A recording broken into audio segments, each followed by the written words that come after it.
Welcome to Ronnie Vlog. Ngayon po mga karonis, tutulog po sa inyo kung paano po magpatakbo ng isang Honda Beat na single.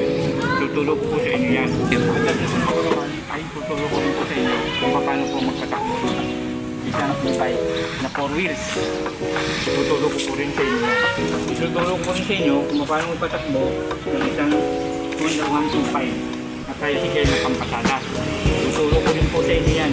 At tuturo ko rin po sa inyo kung paano magpatakbo ng isang minivan na automatic.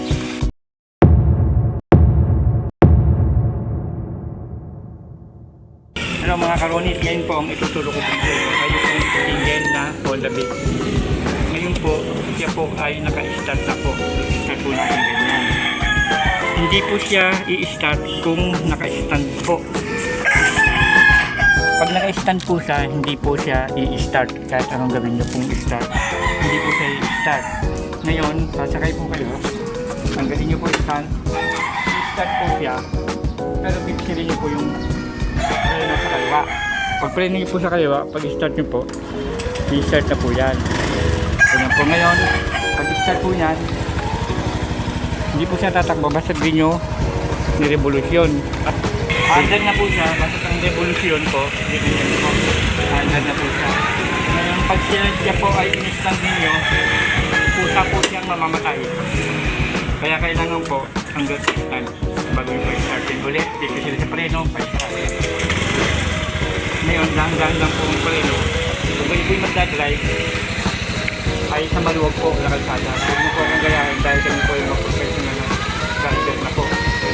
At pag nag-drive po kayo, ay dahan-dahan lang po. Ganyan po. Po, kaya ikot na po kayo. Kailangan po sa maluwag na kalsada.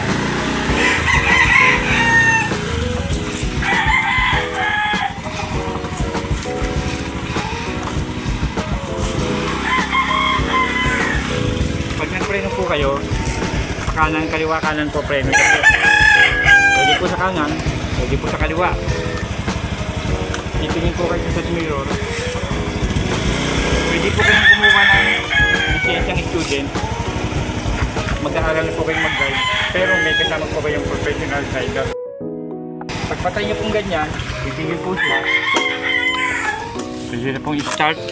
Meron po siyang hood dito.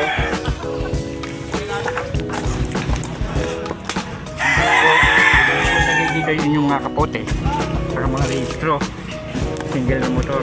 Kung kayo po yung magdadrive, kailangan po na maluwag na kalsada. Huwag niyo po kaming gagayahin. Ang nasusunod kong ituturo sa inyo ay kung paano i-drive ang e-bike at kung paano patakbuhin yung siya. 4 wheels po, 4 wheels po na e-bike. Tuturo ko po siya yan sa susunod.